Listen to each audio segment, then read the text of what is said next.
país. Então, o importante é pegar aqueles elos finais da cadeia tecnológica.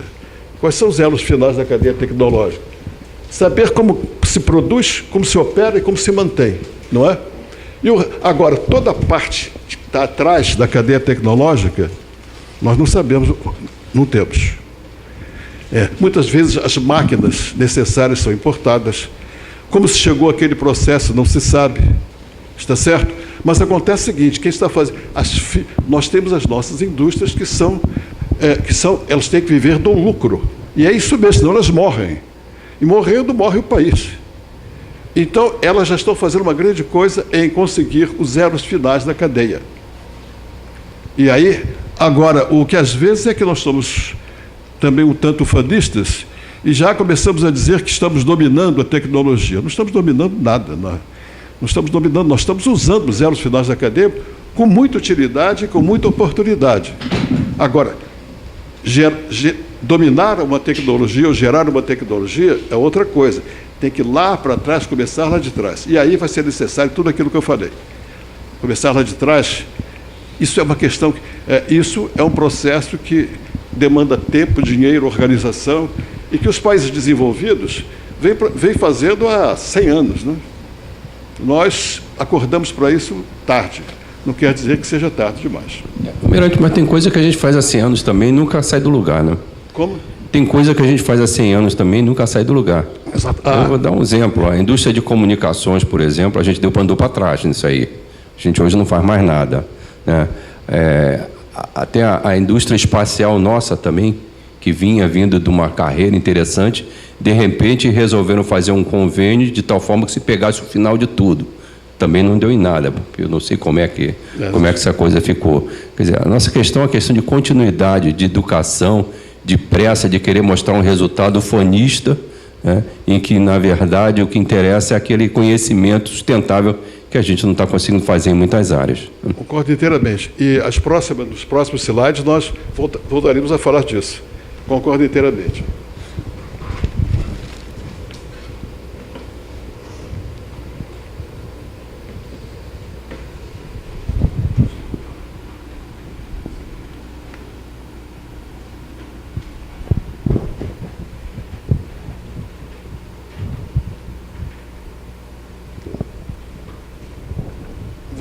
Você me perdoe, muita coisa que eu falo são opiniões pessoais. Não quer dizer que eu seja o portador da verdade.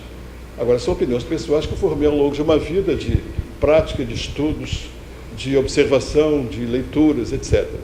Então, se vocês perguntarem a outras pessoas o que é ascender tecnologicamente, talvez eles achem que seja outra coisa.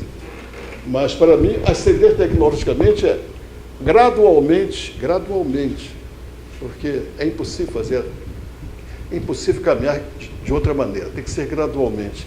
É conhecer e utilizar livremente, porque você pode...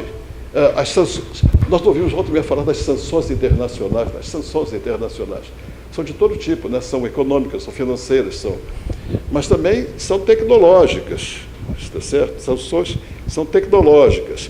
E você pode, inclusive, achar que está dominando, ascendendo tecnologicamente, mas, na realidade, você tem alguns elos da cadeia lá em que você é totalmente dependente de quem fornece.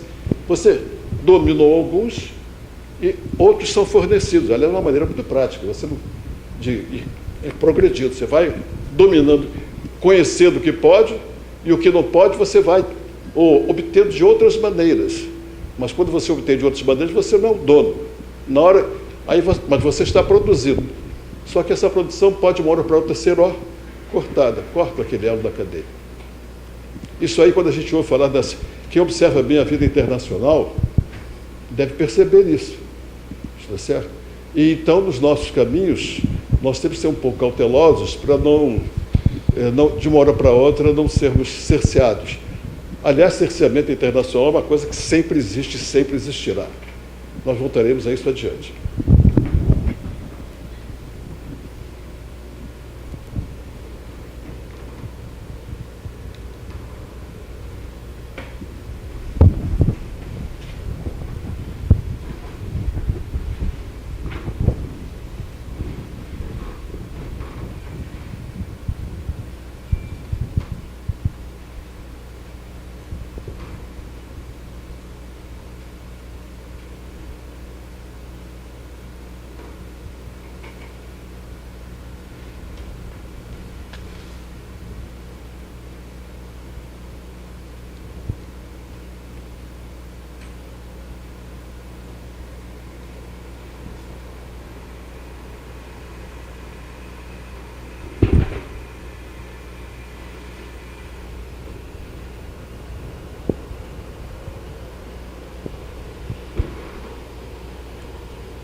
Bem, alguma pergunta?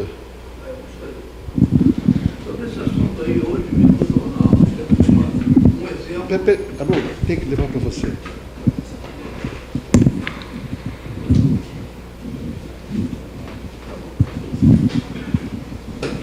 Pois não. Eu sou o capitão de Mar e Guerra Belém, sou da Marinha. Hoje mesmo no jornal eu vi uma notícia que me deixou muito impressionado e vem justamente combinar com o que está aí. Compramos um computador de super, ultra geração e não temos dinheiro para pagar a luz. O que adiantou? Nós temos que atrair a tecnologia, aplicá-la e procurar desenvolvê-la e aumentar a nossa capacidade de poder usá-la como devemos. Isso é um elemento muito triste. O senhor concorda? Concordo inteiramente. E, na realidade, nós podíamos... vocês vão observar que nos slides subsequentes nós iremos cada vez desenvolvendo melhor o tema. E, na realidade, podíamos desenvolver muito mais. Mas isso fica... por isso é que eu estou expondo com esse cuidado, pedindo que vocês leiam depois as perguntas, porque, na realidade, o desenvolvimento mais importante é aqueles que os senhores farão dentro dos seus próprios cérebros e que depois transmitirão a outros, né? Os mais jovens voltam a falar. Eu lidei muito tempo com mais jovens, né? Como eu fui professor da Universidade de São Paulo, e, aliás, foi uma época muito agradável, né? E eles só que aqueles a que eu ensinava, hoje em dia sabem muito mais do que eu, as coisas que eu ensinei, né? Porque a tecnologia evoluiu, etc. Eles continuaram, eles se profissionalizaram, se restringiram a um setor só, e hoje em dia eles sabem muito mais do que... Ainda bem que eles sabem muito mais, senão nós teríamos parado para trás. Mas, enfim, o que eu quero dizer é que os jovens aqui, eu vejo vários, não só os jovens, mas também os mais velhos, que são doutrinadores, né? Mas todos têm uma responsabilidade muito grande. E o que eu noto é que, a minha opinião pessoal, desculpem, é que nessa matéria de transferência de tecnologia, a sociedade nacional, quando eu falo sociedade nacional, dos mais altos escalões até o público médio, é muito ingênua. Muito ingênua. É uma opinião pessoal.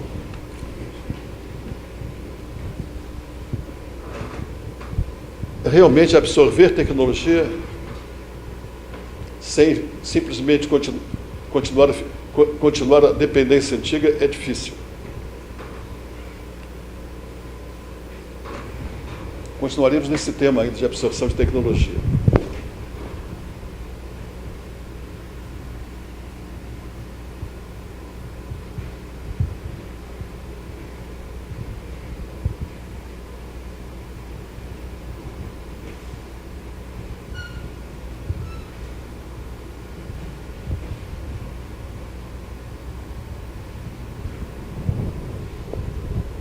Comentários?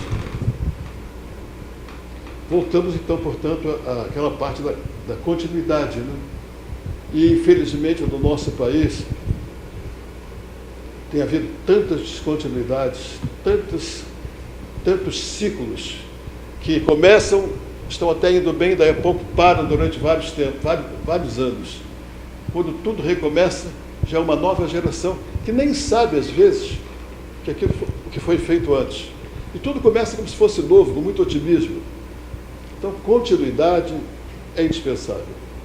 Agora, outra coisa, é necessário que nesses acordos, grandes acordos, né, envolvendo transferência de tecnologia, é necessário que haja especificações contratuais muito apropriadas, não só do ponto de vista técnico, mas do ponto de vista jurídico, inclusive no direito internacional, não é?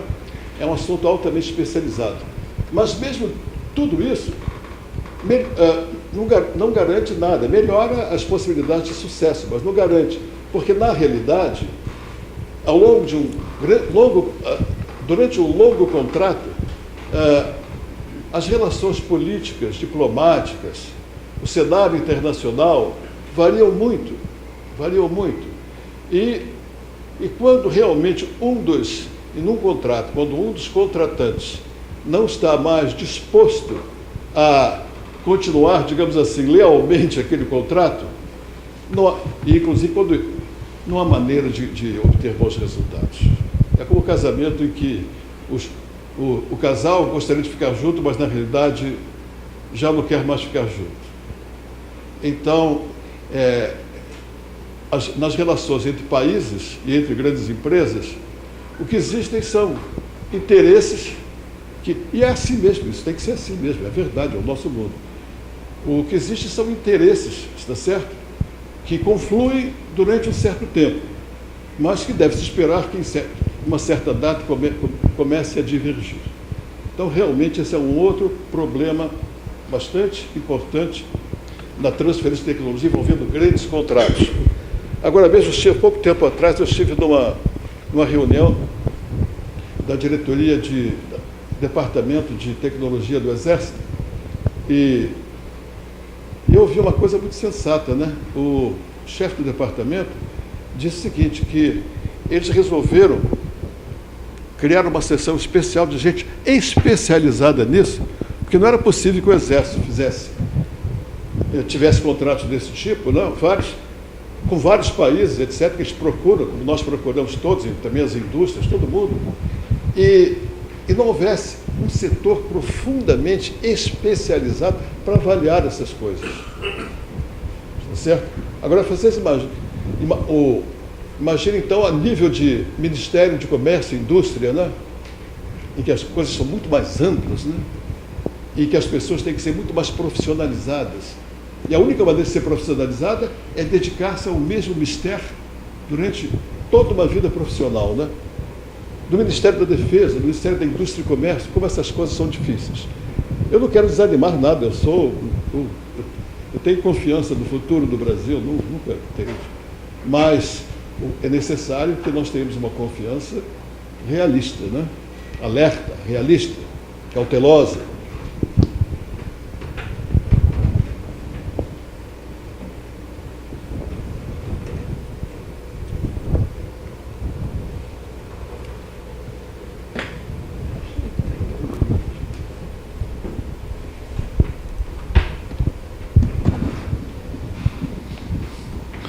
Almirante,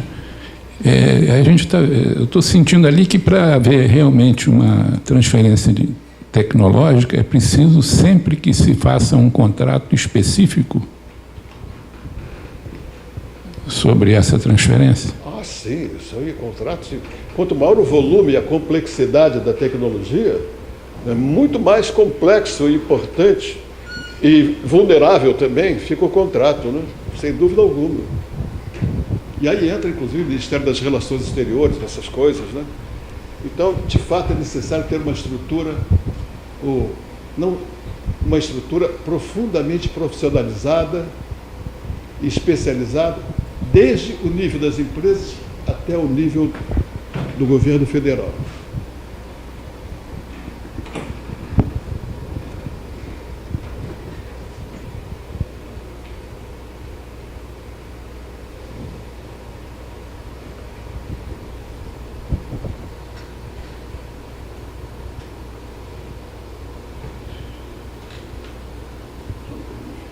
Alguma pergunta ou comentário? É mais de uma forma genérica. Marinha. Assim? Tá bom? Identificar-se. É o seguinte, pelo que eu entendi, porque eu posso depreender, eu não sei se o senhor já tocou nesse assunto, para se desenvolver tecnologia ou para se comprar tecnologia, duas coisas me parece que são importantes. Primeiro, é ter consciência daquilo que nós queremos ter. Exatamente. E a segunda, é ter pessoas que vão decidir isso, que sejam capazes de entender aquilo que não. Exatamente. Por exemplo, nós vivemos num momento que nós tivemos não quero entrar em parte política, mas a realidade é que nós andamos para trás, ou estagnamos, porque... vou dar um exemplo muito pueril. Eu li no jornal que havia uma proposta no Ministério da Educação para mudar os currículos das faculdades, inclusive das escolas militares.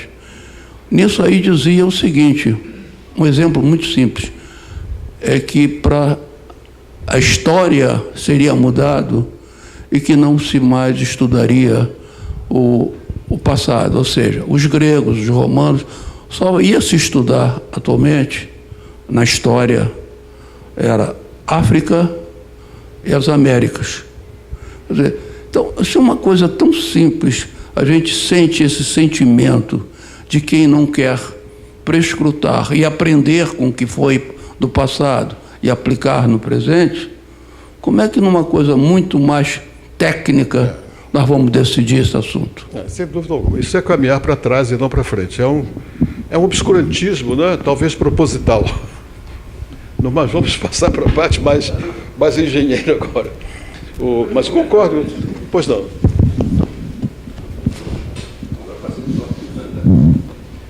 Agora eu vou fazer uma provocação. Pode fazer. Quer dizer, desde pequenininho, engenharia, que quando eu falava em tecnologia, a gente falava. E aí eu vi lá na minha faculdade, quando foi o pessoal do ITA, levar aquele sonda 1. Então a gente sempre ouvia falar.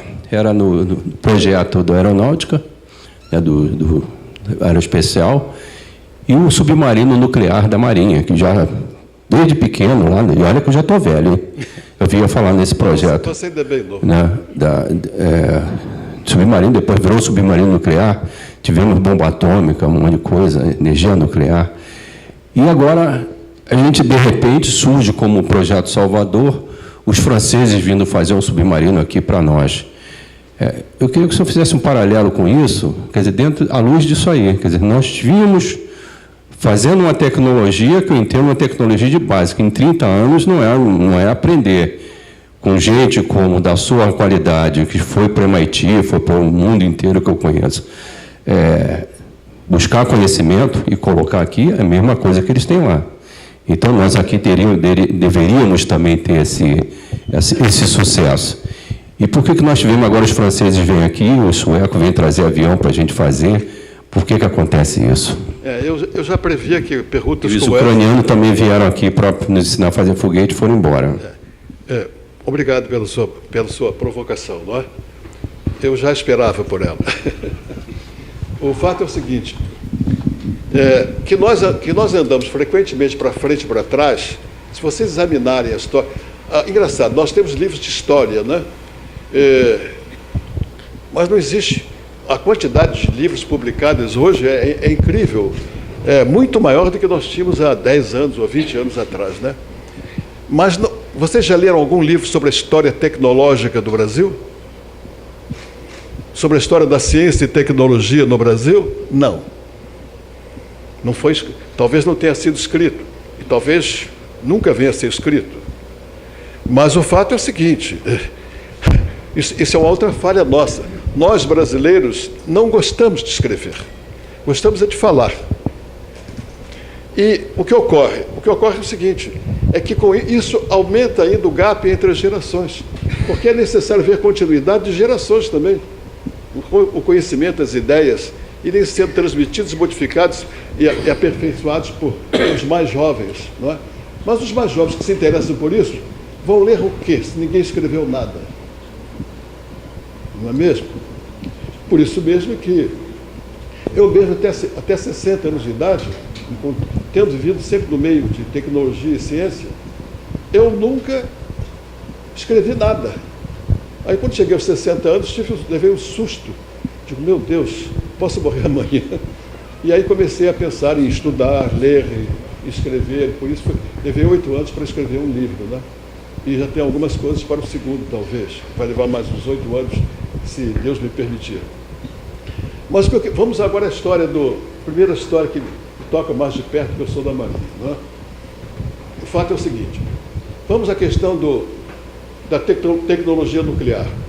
Bom, aí o que a Marinha fez não foi simplesmente importar tecnologia, não. A Marinha criou tecnologia. Nós partimos com essas pessoas que você falou, e mais com os doutores e mestres da USP e de outras universidades, nós partimos da parte mental, Isso é a parte mental, a parte de ciência aplicada. Nós tínhamos a ciência, estudamos ciência aplicada, quando eu digo nós, a Marinha e toda a comunidade técnico-científica de que ela lançou mão. E isso ela começou a fazer em 1970 e tantos.